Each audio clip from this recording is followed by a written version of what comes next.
The hidden reason I am affirmations stop working, Joel Goldsmith explained. My friends, before we speak of truth, before we attempt to understand anything at all, let us come together in a moment of quietness. Not the quietness that the human mind tries to achieve by force or discipline, but that deeper quietness which naturally descends when we stop reaching outward and allow ourselves to rest. For truth does not enter consciousness through activity. It reveals itself only where there is receptivity. As the psalmist said, "Be still and know that I am God." Not be active and know, not strive and know, but be still. We are gathered here not to acquire something new, not to improve a practice, not to refine a method. We are here to let go of misunderstanding, let go of mental effort, let go of the belief that truth must be made effective by human action. For the truth of God does not require our assistance. It requires only our willingness to stand aside. Except the Lord build the house, they labor in vain that build it. This is not poetry. It is a spiritual law. Today we turn our attention to a question that quietly troubles many sincere seekers, though it is seldom spoken aloud. Why is it that words once filled with promise, words that seemed powerful, words spoken with faith and hope, gradually lose their effect? Why is it that affirmations, especially those built around the sacred words "I am," sometimes bring a sense of uplift at first, and then seem to fall silent? The human mind quickly assumes failure of faith, failure of discipline, failure of consistency, but the failure is not in you, and it is not in truth. It lies in a misunderstanding so subtle that it often passes unnoticed. Let us be clear from the beginning. This is not a teaching against sincerity, nor against devotion, nor against the longing for harmony, health, or peace. God knows the heart, and man looketh on the outward appearance, but the Lord looketh on the heart. The desire for wholeness is holy, the desire for freedom is holy, but even holy desire can be misdirected when understanding is incomplete. We are not here to condemn affirmations, nor to replace one practice with another. That would only perpetuate the same pattern. We are here to discern the difference between truth as revelation and truth as a tool. For the moment truth becomes something we attempt to use, it ceases to function as truth. It becomes an object of the human mind, and the human mind, no matter how sincere, cannot wield God. When Moses stood before the burning bush and asked for a name, the answer he received was not a technique, not a formula, not a method for deliverance. The voice spoke simply, "I am that I am." And the Lord said, "Thus shalt thou say unto the children of Israel, I am hath sent me unto you." This was not instruction for repetition. It was revelation of being. It was not something to be spoken from the lips. It was something to be recognized in consciousness. And yet, across centuries, the human mind has taken this holy revelation and attempted to make use of it. We have taken the name of God and fastened it to human conditions. We have said, "I am sick, I am afraid, I am lacking." And then, sensing the pain of these declarations, we have attempted to reverse them with spiritual language. But nowhere did the Master teach us to correct appearances by verbal assertion. He taught us to know the truth, and he said plainly, "Ye shall know the truth, and the truth shall make you free." Truth makes free, not words about truth, not statements of truth, but truth itself known. So let us begin this unfolding not with answers, but with humility. Let us acknowledge that there may be something here we have not yet seen. If any man think that he knoweth anything, he knoweth nothing yet as he ought to know. This is not a rebuke, it is an invitation to step out of the realm of doing and into the realm of being. As we move forward together, let us agree on this. We are not trying to make anything happen. We are not here to get God to do something, to change something, or to fix something. We are here to listen. For Jesus said, "My doctrine is not mine, but his that sent me." He did not speak from the standpoint of a human teacher offering methods. He spoke from the standpoint of divine presence revealing itself. And if we will listen not with the ears, but with the heart, if we will allow these words to pass beyond thought and sink into awareness, we may begin to perceive why the very effort to use I am as a tool contains the seed of its own failure. But that understanding will not come through analysis. It will come as all true understanding comes, quietly, gently, in the stillness where God alone speaks. Let us rest there now, at the threshold of understanding, without reaching ahead, without trying to anticipate what comes next. For revelation unfolds only in order, and only to the degree that consciousness is willing to be still. My friends, having entered this quiet ground together, let us now look gently, very gently, at how the sacred words, I am, have come to be used in our time, not with judgment, not with criticism, but with discernment. For discernment is not condemnation.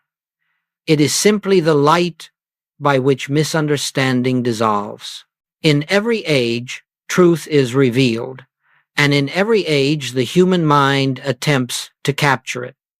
What begins as revelation slowly becomes doctrine, and what is doctrine soon becomes method.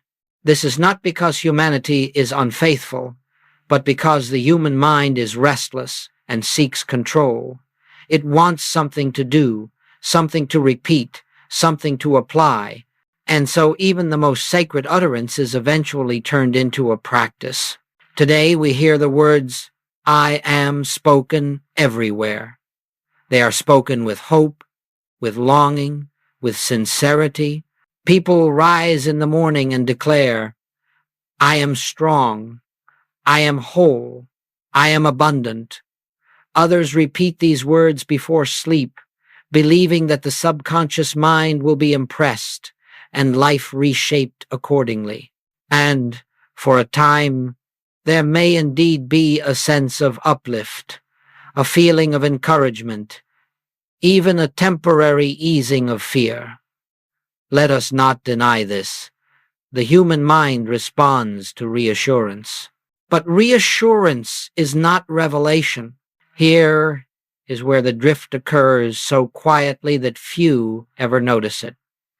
The words, I am, which were revealed as the name of God, become attached to the conditions of human existence. The sacred is fastened to the personal. The infinite is enlisted in the service of the finite.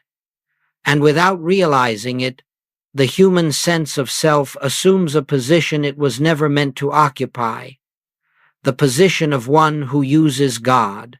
Yet the scripture declares plainly, I am the Lord, and there is none else. Not God and man together, shaping reality, not God responding to human command, but God alone. The moment we imagine that a personal sense of me can speak I am in order to improve its circumstances, we have already stepped out of revelation and into manipulation, even if the manipulation is clothed in spiritual language. The Master never taught his disciples to say, I am healed, or I am prosperous, or I am protected, as statements to be used against appearances. He healed by seeing. He supplied by knowing. He rested in the Father and let the Father's nature reveal itself. He said, I can of mine own self do nothing. And this, my friends, was not a confession of weakness. It was a statement of divine order. In our modern use of I am, something subtle but profound has taken place. We have shifted from listening to speaking, from beholding to declaring, from surrender to assertion, and the human mind, eager for results, mistakes, repetition for realization. But truth does not respond to insistence. God is not persuaded by words. Your Father knoweth what things ye have need of before ye ask him. This is why, over time, the words lose their power, not because they were wrong, but because they were never meant to be used in that way. The power was never in the statement. It was in the consciousness from which the statement arose. Jesus did not say, I am, in order to become something. He spoke, I am, from the standpoint of being. When the human self says, I am, it is almost always completing the sentence with a condition, a desire, or a hope. But when God says, I am, the sentence is complete. There is nothing to add. There is no future fulfillment implied. There is only eternal presence. Before Abraham was, I am. Not I was, not I will be, but I am, outside of time, condition, and circumstance. The tragedy, if we may use that word, is not that people use affirmations. The tragedy is that they are never told that revelation cannot be used, truth cannot be employed, God cannot be directed, and yet the human mind persists, believing that if it speaks the right words often enough, life will be compelled to obey. This belief itself is the barrier, so we must see this clearly but kindly. The modern use of I am has drifted from revelation into effort, from surrender into assertion, from listening into speaking. And wherever effort enters, grace withdraws not as punishment, but because effort assumes separation. God resisteth the proud, but giveth grace unto the humble. Pride in this sense is not arrogance. It is the belief that the human self can do something with God. If we are willing to see this, truly see it, without defending our practices or condemning ourselves, something beautiful begins to happen. The need to repeat falls away.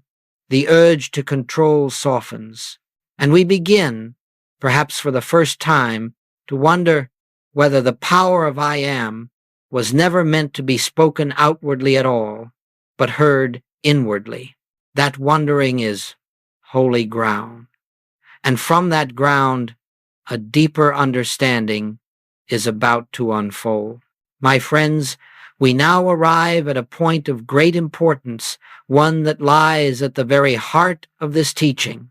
It is an error so subtle that it has woven itself into nearly every form of religious and metaphysical practice, and yet it is this very error that prevents truth from being realized.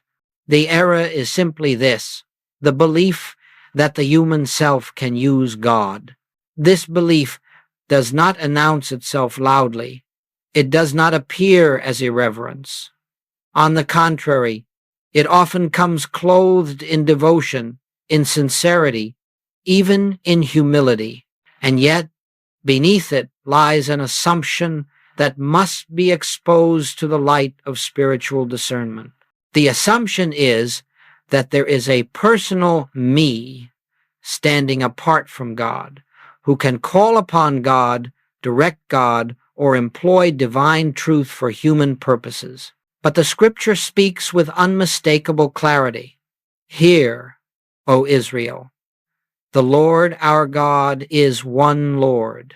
One, not two, not God and man working together, not God responding to man's initiative, but one. Where there is one, there can be no user and no thing to be used. There can only be being. The moment we say, I will use truth to change my condition, we have already divided life into two parts, a limited self that lacks and a divine power that supplies. Yet Jesus never taught two selves. He revealed one self. I and my Father are one, not aligned, not cooperating, but one. And in that oneness, all sense of personal authority disappeared. This is why the Master could say, without contradiction, the Son can do nothing of himself, but what he seeth the Father do. He was not confessing incapacity. He was revealing the nature of spiritual identity. There was no separate actor, no personal will attempting to direct divine power. There was only the Father expressing himself. The human mind, however, is uncomfortable with this truth. It wishes to retain a sense of authorship. It wants to be the one who prays, the one who affirms, the one who brings about change. And so it invents a partnership. God provides the power and man provides the direction. But this partnership exists nowhere in spiritual law. Not by might nor by power, but by my Spirit, saith the Lord. When we attempt to use I am, we unknowingly place ourselves in the position of a second power. We say, in effect, I, the human self, will speak the name of God in order to produce an effect. Yet, the very name I am denies the existence of a second self. It allows no companion, no assistant, no co-creator. It stands alone. This is why the effort fails, not immediately, perhaps, but inevitably. For truth cannot be bent to human will. God cannot be impressed, persuaded, or directed. The prophet Isaiah spoke plainly, my thoughts are not your thoughts, neither are your ways my ways, saith the Lord. And again, I am God, and there is none else. I am God, and there is none like me. Here, then, is the fundamental error laid bare. The attempt of the human self to do something with God. As long as this belief remains, there will be struggle, repetition, disappointment, and the quiet sense that something is missing. Not because God withholds himself, but because the belief in separation blocks recognition. And yet, there is no condemnation here. This error is not corrected by trying harder, nor by abandoning all practice in frustration. It is corrected by understanding. When the light of understanding dawns, the effort to use God falls away naturally, just as darkness disappears when the sun rises. When we see that there is no personal self capable of wielding divine power, a great burden lifts. The responsibility to make life work is no longer ours. The anxiety of getting truth right dissolves. We begin to glimpse what Jesus meant when he said, take no thought for your life. He was not teaching neglect. He was revealing trust in divine being. So let us rest here for a moment in this recognition, not as a conclusion, but as a doorway. For once the illusion of two selves begins to dissolve, we are prepared to see why affirmations may appear to work for a time and why they cannot sustain themselves without a deeper shift of identity. That unfolding now lies before us. My friends, at this point in our unfolding, a quiet question may arise within you, and it is an honest one. You may say within yourself, but I have spoken these words, I have used these affirmations, and at times something did change. How then can this be a misunderstanding?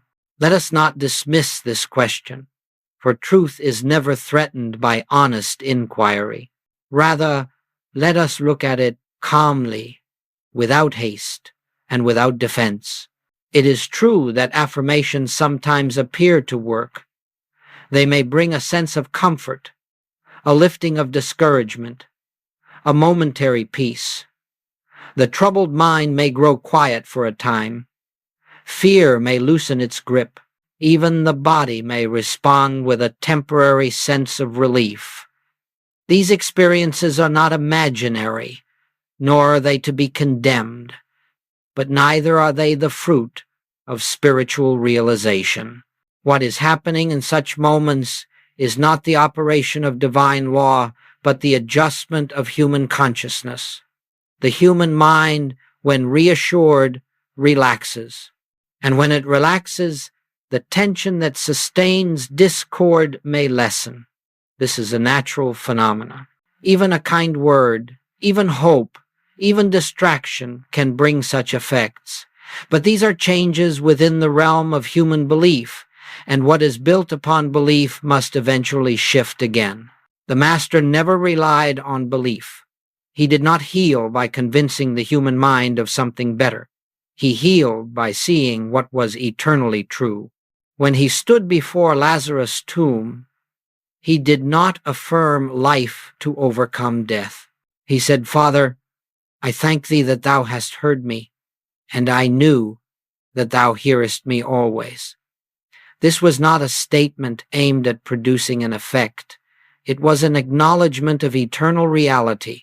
Affirmations appear to work when they momentarily quiet resistance. They bring the human mind into a state of expectancy, perhaps even surrender.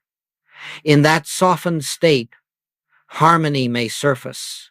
But because identity has not shifted, because the sense of a personal self managing life remains intact, the old patterns eventually return. The calm fades, the fear resurfaces. The words are repeated, often with greater intensity, and the seeker wonders why the effect is no longer the same. This is not failure, it is exposure.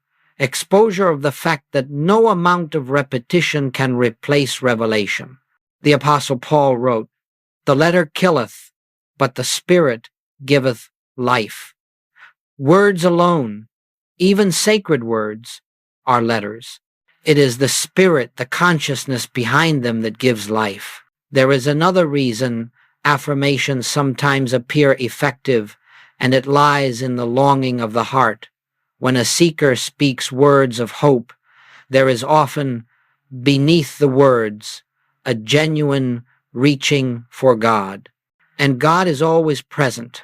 In those moments, the heart may touch something deeper than the words themselves. But the human mind quickly claims the experience and attributes it to the practice rather than to grace. Grace does not respond to method. Grace responds to openness. The Lord is nigh unto all them that call upon him, to all that call upon him in truth.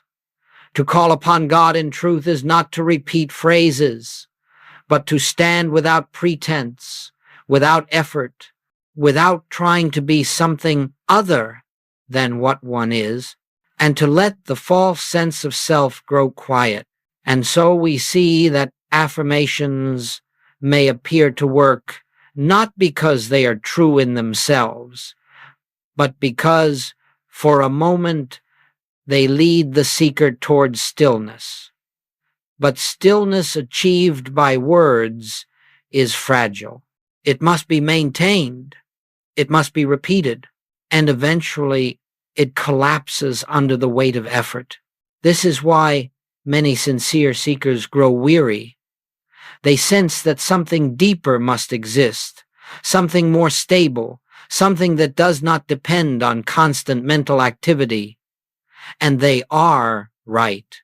For truth is not sustained by practice. Truth sustains itself.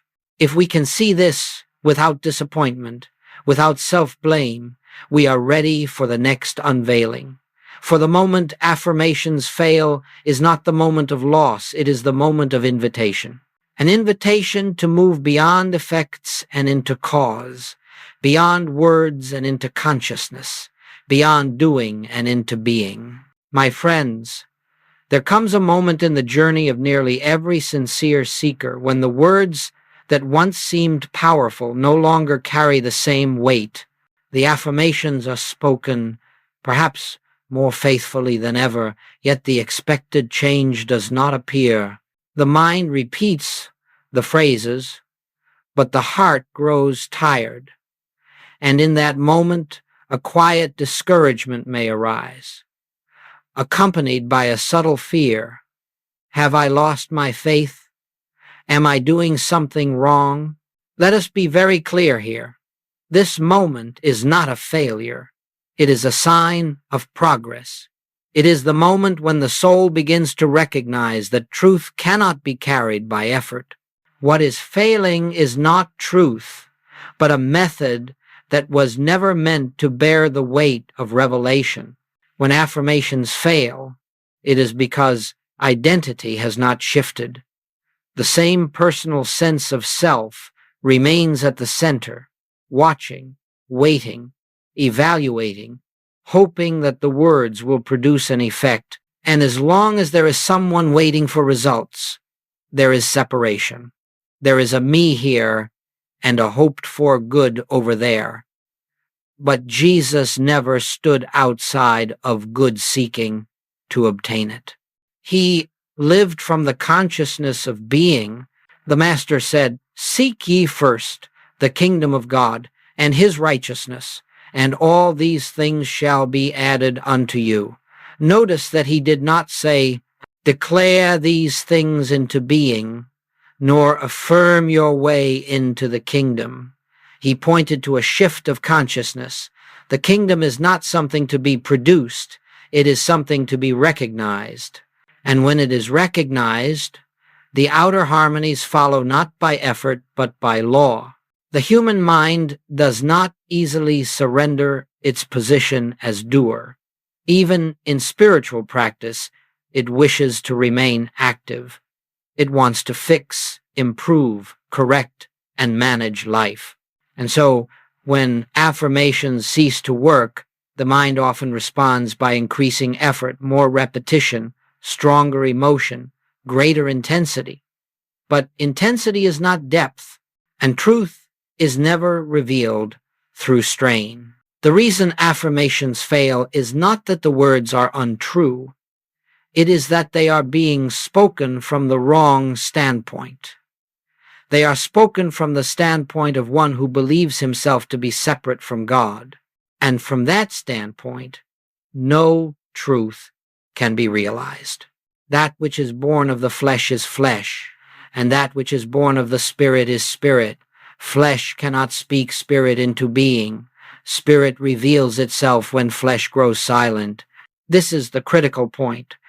As long as the human self believes itself to be the one who must declare truth in order to experience harmony, identity has not shifted.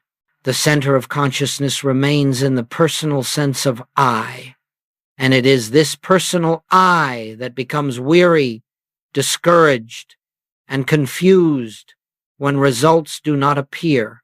Yet the divine I am never tires, it never hopes, it never waits, it simply is. I am the same yesterday and today and forever. The divine identity does not repeat truth to make it true. Truth is already true. God does not affirm himself. God expresses himself. When affirmations stop working, it is because the soul is being invited to stop speaking and begin listening. The failure of words is the doorway to silence, and silence is not emptiness. Silence is the absence of the false claimant to identity. In this moment, the seeker may feel lost, but what is actually happening is that the ground beneath effort is dissolving. And when effort dissolves, grace can be felt. The prophet Elijah did not hear God in the wind. nor in the earthquake, nor in the fire. He heard God in the still, small voice. That voice is not heard while the mind is busy declaring. So let us not rush past this moment. Let us not attempt to fix it. Let us not replace one set of words with another. Let us allow the failure of affirmations to do its sacred work, for it is loosening our attachment to method and preparing us for recognition. When identity shifts, affirmations are no longer needed, not because they are forbidden, but because they become unnecessary. The soul no longer seeks to convince itself of truth. It begins to rest in what eternally is. And now, having seen why affirmations fail, we are ready to look more deeply into the nature of the words themselves. For I am was never given as a statement to be completed, but as a revelation to be recognized. My friends, we come now to a clarification so essential that without it the words I am can never be understood in their true meaning. These words were never intended as a statement to be completed by the human mind. They were never meant to be followed by conditions, descriptions, or desires. They were never given as a sentence fragment waiting for improvement. They were given as an announcement. When God spoke from the burning bush, the voice did not say, I am becoming, nor I am what you need me to be, nor I am that which will help you. The voice spoke simply and eternally, I am that I am. This was not information. It was revelation. It was not God telling Moses what to say. It was God revealing what is. An announcement does not seek agreement. It does not persuade. It does not argue. It simply declares what already is. And this is the nature of divine truth. When Jesus spoke the words, I am, he was not affirming an identity in order to attain power. He was announcing the presence of divine being already in expression. I am the light of the world. I am the resurrection and the life. These were not claims made by a man. They were revelations of the Christ presence speaking through him. The human mind, however, hears these words as statements. And a statement, by its nature, invites response. It invites agreement or disagreement. It invites repetition. It invites effort. But an announcement requires nothing. It stands complete. It asks only to be heard. When we take the words I am and add to them I am healthy, I am successful, I am protected, we turn an announcement into a statement of hope. And hope, however sincere, implies absence. Hope implies that something is not yet realized. But the divine I am is never future. It is always present. Now are we the sons of God. Not later, not after improvement, not after realization, now. Jesus never used I am to overcome a condition. He never stood before illness and said, I am well, as though to contradict appearances. He stood in the awareness of divine presence, and in that awareness, appearances dissolved. He did not speak at disease. He spoke from truth, and there is all the difference in the world between the two. An announcement is heard only when there is silence. A statement seeks repetition. An announcement reveals itself once and forever. This is why the power of I am cannot be sustained through continual speaking. It was never meant to be sustained by the human voice. It was meant to be recognized by spiritual awareness. The Apostle John wrote, In the beginning was the Word, and the Word was with God, and the Word was God. The Word was not a sentence. It was not language. It was being. And when the Word is understood in this way, it is no longer something we say. It is something we are aware of. The tragedy of turning I am into a statement is that it places the human self in the position of speaker and God in the position of listener. But God does not listen to man's declarations in order to respond. God speaks, and when God speaks, creation appears. And God said, "Let there be light," and there was light. There was no repetition, there was no effort, there was recognition. When I am is heard as an announcement, it silences the human sense of self. There is no room left for becoming, no room left for striving. The announcement of I am ends the search, because it reveals that what is sought is already present.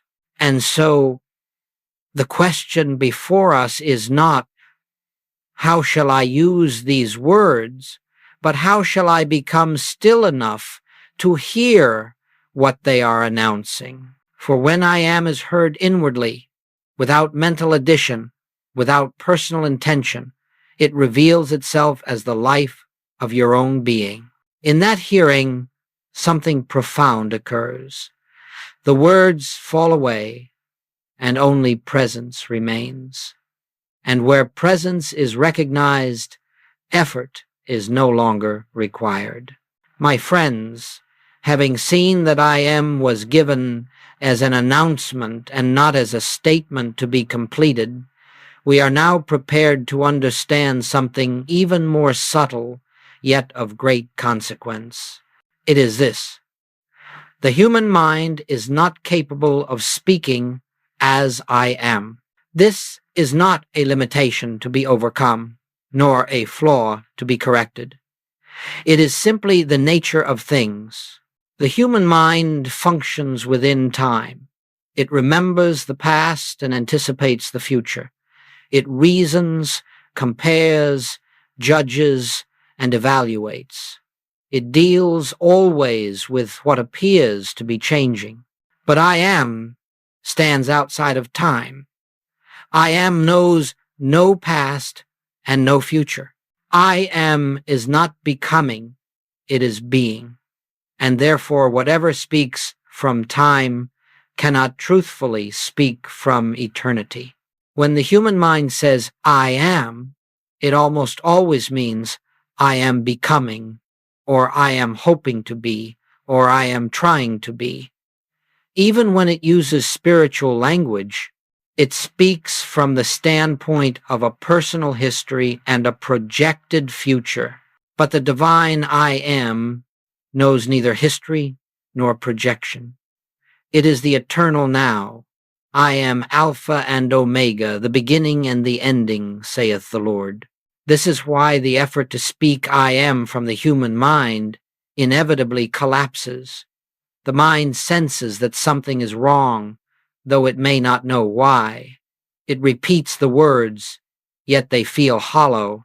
It declares truth, yet something within remains unconvinced, and that something is not resisting truth. It is recognizing that truth is not being spoken from its rightful source.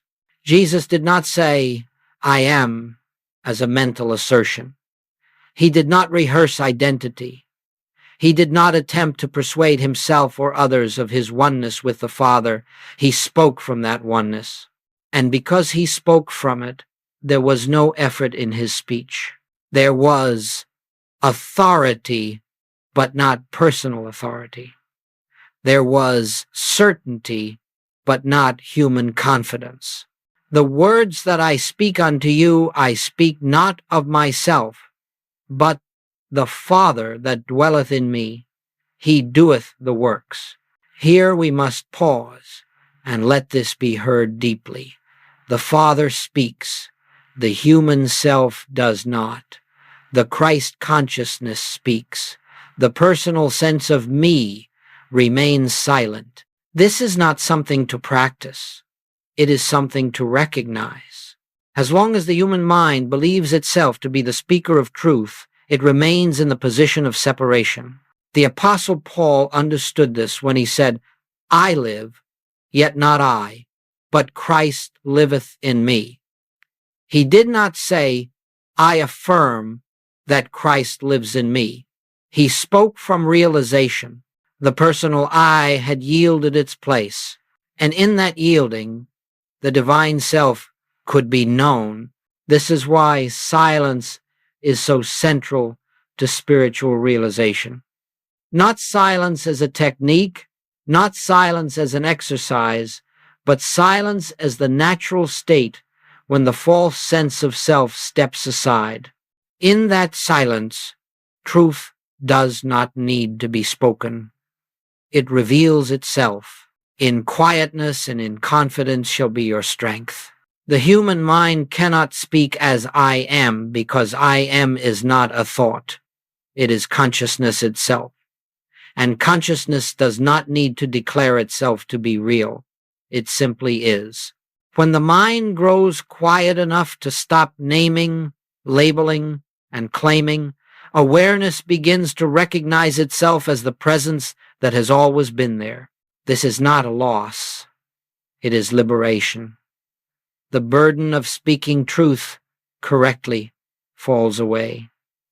The anxiety of maintaining spiritual practice dissolves. One no longer wonders whether one is saying the right words or believing strongly enough. The human mind rests, and in that rest, the divine self stands revealed. So when we discover that the human mind cannot speak as I am, we are not being deprived of something. We are being freed from a task that was never ours. We are being invited to stop trying to say truth and to let truth be known. And this prepares us for the next unfolding, for when the human mind ceases to speak, something else begins to happen. What we once tried to affirm begins to be recognized. And recognition, unlike affirmation, requires no effort and sustains itself without strain. My friends, when the human mind at last grows weary of speaking, something extraordinary begins to take place.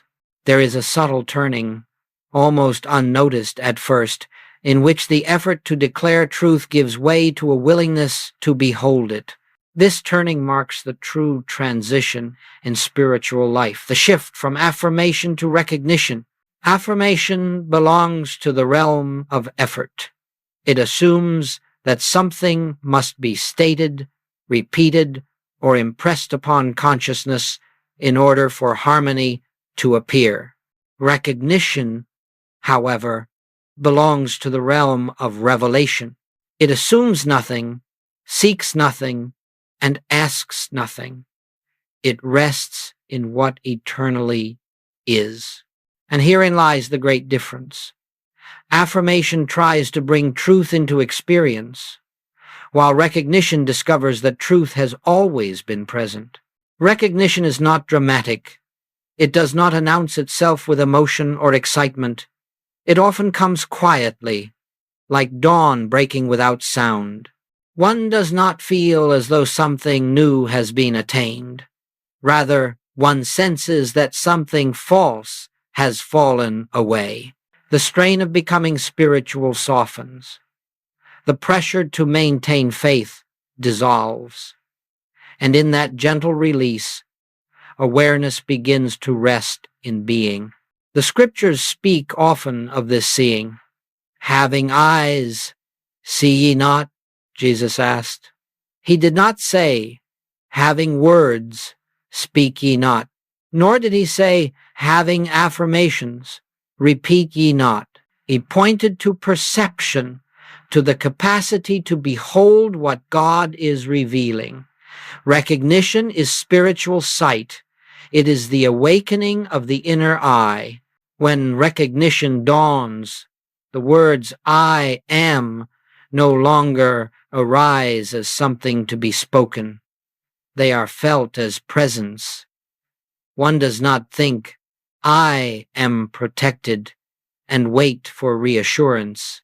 One becomes aware of a presence in which protection is inherent. One does not say, "I am supplied," and watch conditions anxiously. One rests in a consciousness where supply is recognized as an activity of divine being. This is why recognition cannot be practiced. Practice implies repetition, and repetition implies effort. Recognition happens when effort ceases. "Except ye become as little children, ye shall not enter into the kingdom of heaven." A child does not affirm life. A child lives. A child does not declare existence. A child exists. So it is with spiritual recognition. In recognition, the personal self fades into the background, not destroyed, not denied, but seen for what it is, an appearance, not an identity. The center of awareness shifts from "I am trying to experience God" to "God is experiencing himself as me."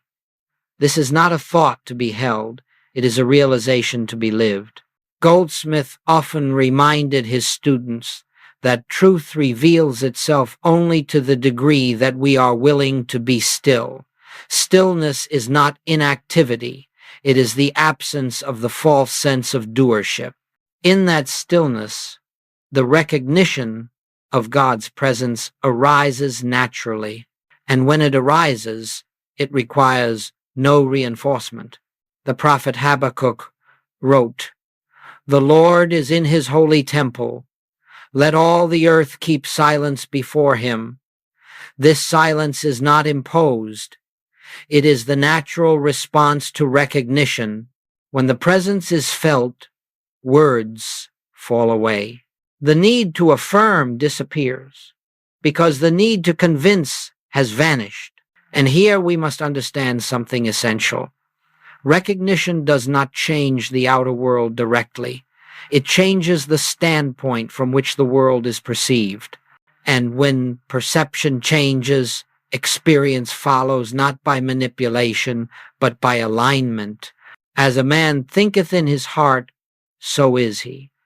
Not as he speaks with his lips, but as he abides in consciousness.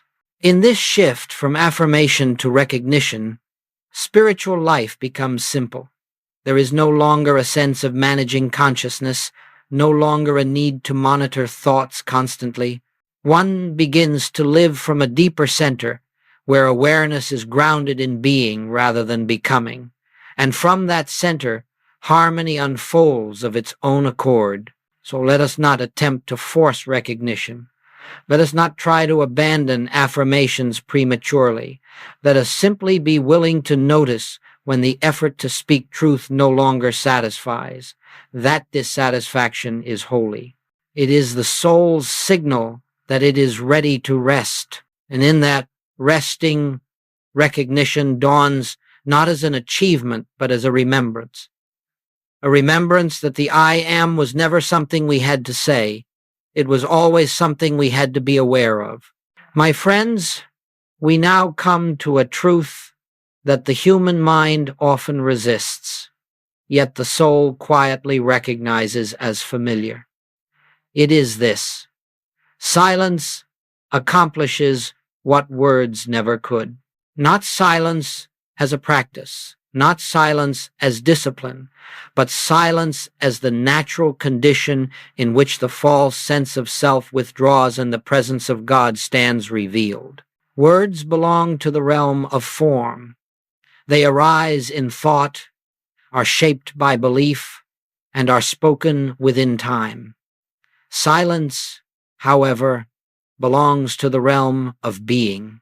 It is not the absence of sound, it is the absence of the personal claimant. It is the state in which there is no one trying to become spiritual, no one attempting to make truth effective, no one standing apart from God. When the scriptures tell us that Elijah did not hear God in the wind, nor in the earthquake, nor in the fire, but in the still, small voice, they are pointing us away from outer demonstration and toward inner discernment. That still, small voice is not heard by the intellect, it is recognized by awareness. And awareness does not speak, it knows. The human mind trusts words because words give it something to do. Silence gives it nothing. And this is precisely why silence is feared. In silence, the mind cannot manage, direct, or control. It must surrender its authority. And yet, it is only in that surrender that divine authority can be felt, not by might, nor by power, but by my spirit, saith the Lord. Silence does not persuade God to act. Silence reveals that God has never ceased acting. When the human mind grows quiet, the divine activity that has always been present becomes evident. Healing does not occur because silence fixes something.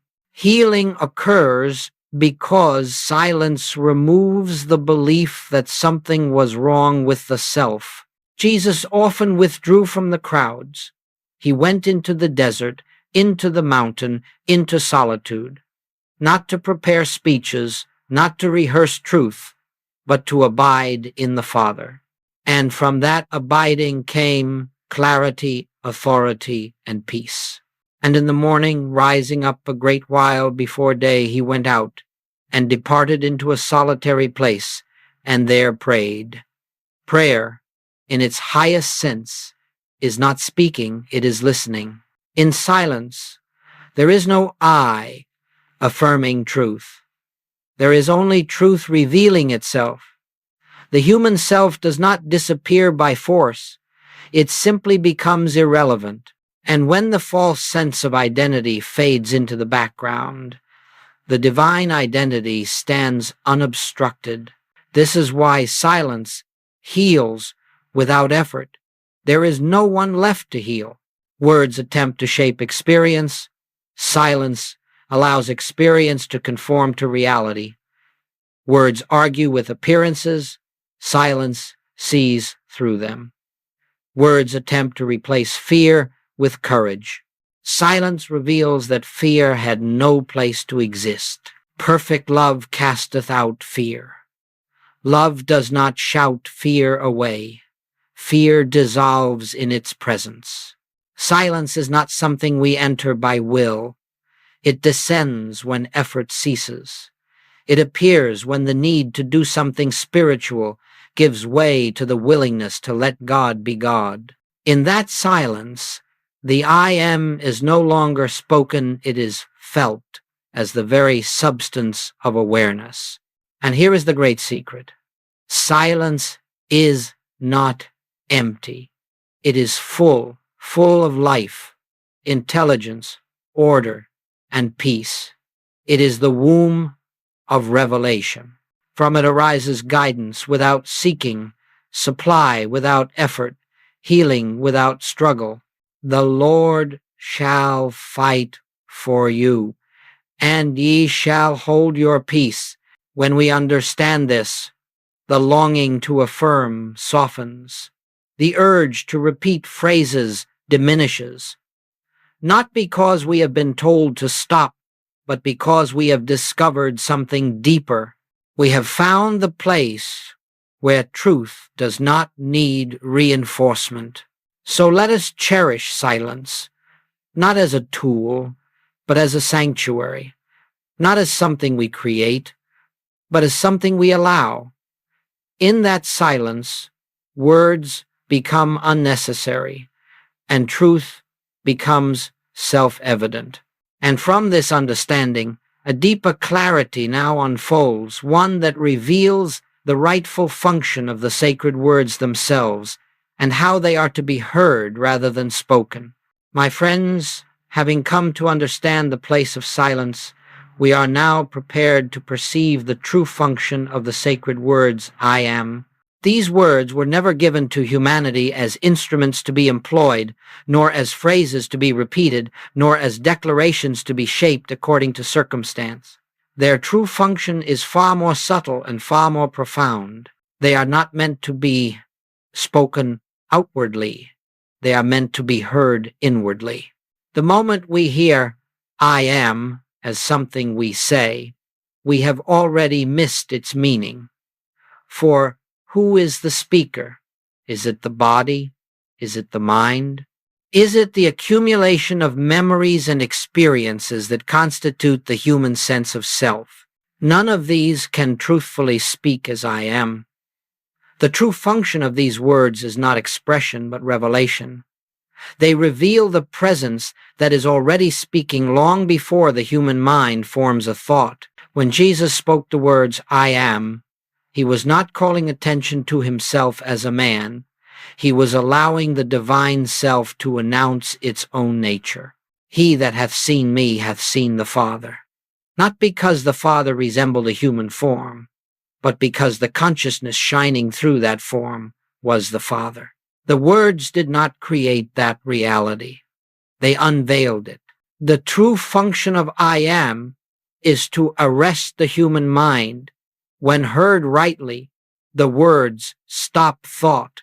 They halt the endless chain of becoming. They bring consciousness into the present moment where God alone is. There is nothing to add to I am. There is no condition to attach, no future to anticipate. I am stands complete. This is why every attempt to finish the sentence weakens its power. The divine I am does not need definition. The moment we say, I am this or I am that, we have reduced the infinite to form. We have taken the name of God and bound it to appearances. But God said plainly, I am that I am. Not what you think I am, not what you need me to be, simply what I am. The true function of I am in spiritual life is to return consciousness to its source. It is the reminder, not spoken, but felt, that there is only one self, one life, one presence. When this is recognized, prayer changes, healing changes, living changes. There is no longer a sense of approaching God, for one discovers that God has always been present as the very awareness that seeks him. The prophet Isaiah heard God say, I, even I, am the Lord, and beside me there is no Savior. Not I and you together, not I responding to you, but I alone. When this is understood, the burden of spiritual effort lifts. One no longer tries to use God for protection, for supply, or for healing. One rests in the recognition that God is the protection, the supply, and the healing. In this recognition, I am ceases to be a phrase and becomes an atmosphere. It is felt as stillness, as assurance, as quiet knowing. It does not announce itself loudly. It does not argue with appearances. It simply remains untouched by change, unmoved by fear. Underneath are the everlasting arms, and so the true function of I am is fulfilled not when it is spoken repeatedly, but when it is recognized silently. When consciousness rests there, life begins to arrange itself without direction. Harmony appears without management. Guidance arises without seeking. The human sense of self finds that it no longer needs to declare anything at all. We do not live from the words I am. We live from the presence they reveal. And once that presence is known, the words themselves become unnecessary.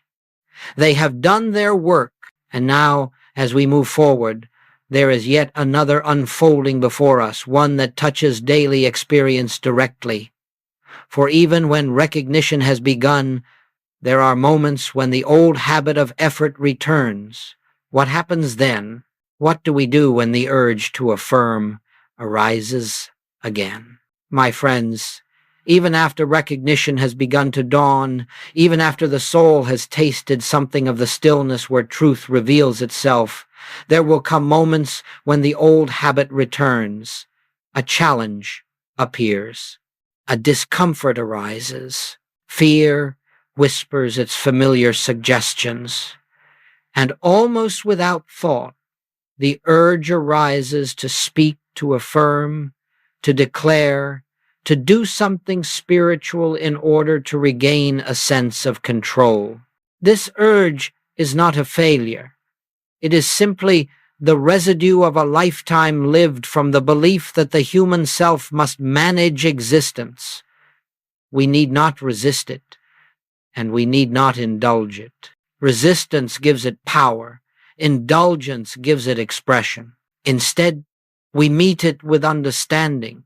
When the impulse to affirm arises, pause not outwardly, but inwardly. Do not rush to correct the thought. Do not argue with it. Do not attempt to replace it with a better one. Simply become aware of the one who is aware. This is the moment of grace. Ask quietly within, not as a question demanding an answer, but as a turning of attention. Who is it that feels the need to affirm? Is it the divine I am, complete and whole? Or is it the human sense of self, anxious to secure itself against uncertainty? In this gentle noticing, the answer reveals itself without words. The divine presence never urges itself into expression. It never anxiously declares its sufficiency. It simply is. I am the Lord. I change not. The need to affirm belongs to the changing sense of self, the one that believes it can be threatened, diminished, or improved. And when this is seen, not judged, but seen, the urge begins to soften. At this point, do nothing. This is perhaps the most difficult counsel the human mind can receive. Do nothing. Do not speak. Do not repeat. Do not correct. Let the moment pass in awareness. In that stillness, you may feel a subtle shift, as though something within has stepped back and made room. That something is the false claimant to identity. In this resting, truth does not need to be affirmed. It asserts itself. The presence that you are becomes quietly evident. There may be no words, no sensation, no dramatic reassurance, and yet, beneath the surface, something has changed. The struggle has ceased. The need to manage has relaxed, and where struggle ends, grace enters. The psalmist wrote, "Wait on the Lord, be of good courage, and he shall strengthen thine heart." Waiting is not passivity. It is the refusal to interfere. It is the willingness to let God be God. When you wait in this way, the divine activity that has always been present begins to be felt. If words do arise in such moments, let them arise naturally, not as affirmations, not as declarations, but as acknowledgments. A simple "thank you, Father," spoken inwardly, is not an attempt to change anything. It is the recognition that nothing needs to be changed. Gratitude, in this sense, is not for outcomes. It is for being. Over time, as this understanding deepens, you will notice something beautiful. The urge to affirm will arise less frequently, not because you are suppressing it, but because there is less fear to trigger it. And when it does arise, it will no longer carry urgency. It will be met with the quiet smile of recognition, and it will pass like a cloud across the sky. This is the way the human sense of self gently loosens its grip, not through force, not through discipline, but through understanding. And as it loosens, the divine self stands revealed, not as something you reach, but as the ground upon which you have always stood. From this point, life begins to take on a different character. There is less doing and more allowing, less effort and more flow, and we find ourselves living not from words spoken in hope, but from a presence known in silence. And so we come naturally to the next unfolding, for when we no longer try to use truth, something remarkable happens. Life begins to live itself through us. My friends, when the impulse to use truth finally loosens its hold, when the human sense of self no longer feels responsible for making life work, a great simplicity dawns. This simplicity is not achieved, it is revealed. It is the natural state of consciousness when the burden of doership has fallen away. To live without using truth does not mean to abandon truth. On the contrary, it means to live so deeply within it that there is no longer any thought of employing it. Truth is no longer something we turn to in moments of difficulty. It becomes the atmosphere in which all moments are lived. As the Apostle Paul said, "In him we live and move and have our being." When truth is no longer used, it ceases to be a means to an end. It is no longer approached for healing, for supply, or for protection. It is recognized as the very substance of being itself. And from that recognition, healing, supply, and protection appear not because they have been sought, but because they are inherent in the divine presence. This is where many are tempted to feel that something essential has been lost. The mind wonders, if I am not affirming, if I am not declaring, if I am not directing my thought, what will happen? But this question arises only because the mind has not yet fully trusted the nature of God. Trust in the Lord with all thine heart, and lean not unto thine own understanding. When understanding yields, trust becomes natural. Living without using truth means that life is no longer treated as a problem to be solved. Challenges may still appear, but they no longer define identity. The mind may register circumstances, but the heart rests in a deeper knowing. The appearance is seen, but it is not believed to be the final authority. Judge not according to the appearance, but judge righteous judgment. In this way of living, prayer changes its nature entirely. Prayer is no longer an appeal to God, nor a request for intervention. Prayer becomes communion. It is the silent awareness of presence. It is the recognition that there is nothing to ask for, because there is nothing absent. Before they call, I will answer.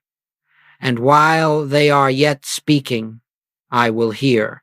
When truth is not used, the human sense of self gradually discovers that it has never been the source of wisdom, strength, or direction.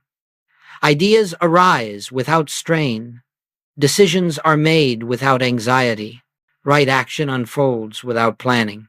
Not because one has become passive, but because one has ceased interfering with the divine activity already in motion. This is the meaning behind Jesus' words, "My yoke is easy, and my burden is light." The yoke is easy because it is not carried by the human self. The burden is light because it is not borne personally. Life is lived from a deeper center, where the divine intelligence moves freely, unobstructed by fear or control. To live without using truth is to discover that truth lives you. You no longer attempt to apply spiritual principles to human situations. You find that situations resolve themselves in the presence of understanding. You no longer watch conditions anxiously to see whether truth is working. You rest in the certainty that truth has never ceased to be. As this way of living stabilizes, something remarkable becomes evident. Peace is no longer dependent on outcomes. Joy is no longer tied to success. Security is no longer rooted in circumstances. These qualities are recognized as attributes of being, not rewards for effort. The kingdom of God is not meat and drink, but righteousness and peace and joy in the Holy Ghost. And so we find ourselves living not from effort, not from repetition, not from assertion, but from quiet confidence. The world has not changed, but our relationship to it has. We move through experience as witnesses rather than managers, as participants rather than controllers. And in this freedom, life unfolds with a harmony that cannot be forced and need not be maintained. This brings us naturally to the closing movement of this unfolding. For when truth is no longer used, something final and beautiful is revealed. We discover that the I Am was never something we had to reach. It was always the life that has been living us. My friends, we come now to the place where all spiritual unfoldment begins and ends, not in words, not in practice, not in understanding, but in rest. Not the rest of sleep, not the rest of inactivity, but the rest that comes when the soul ceases its labor and abides in being. There remaineth therefore a rest to the people of God. This is the rest where affirmations are no longer needed, not because they have been forbidden, but because they have been fulfilled. One does not continue to point toward the sun once the sun has risen. One does not continue to knock when the door stands open. In this resting, the need to say I am dissolves, because the presence of I am has been recognized as the very substance of awareness. Here, there is no longer a seeker trying to reach truth. There is no longer a human self attempting to become spiritual. The striving has ended, not by discipline, but by discovery. The one who struggled to affirm has gently disappeared, and in that disappearance, peace reveals itself. Come unto me, all ye that labor and are heavy laden, and I will give you rest. Resting here does not mean withdrawing from life. It means living life from a different center. You still move, speak, act, and respond, but not from anxiety, not from effort, not from the belief that something essential is missing. You move as one who knows inwardly and quietly that life is being lived through you. It is not ye that speak, but the Spirit of your Father which speaketh in you. In this resting, the old questions lose their urgency. Am I doing this right? Am I spiritual enough? Will this work? These questions fall away, not because they have been answered, but because the one who asked them has stepped aside. And in that stepping aside, the divine order asserts itself without resistance. Healing, in this consciousness, is no longer an event. It is the natural state of being. Supply is no longer something to be obtained. It is recognized as the infinite outflow of divine life. Guidance is no longer sought anxiously. It arises spontaneously, as naturally as breath. The steps of a good man are ordered by the Lord. Resting here, you may still hear the words, I am, from time to time, not as thoughts to be repeated, not as declarations to be made, but as a quiet sense of presence, a deep knowing beneath all thought. You may feel it in moments of stillness or in the midst of ordinary activity. You may recognize it not as something dramatic, but as something profoundly familiar, closer than breath, nearer than hands and feet. This is the place Jesus spoke from when he said, I and my Father are one. Not a claim to be imitated, but a truth to be realized. This is the place the psalmist knew when he wrote, The Lord is my shepherd, I shall not want. Want ceases not because conditions change, but because identity is known. And so we leave this unfolding, not with a new practice, not with a new method, not even with a new understanding to hold on to. We leave it with an invitation to rest, to abide, to allow the truth that has always been present to live itself as you. Abide in me, and I in you. Nothing more is required.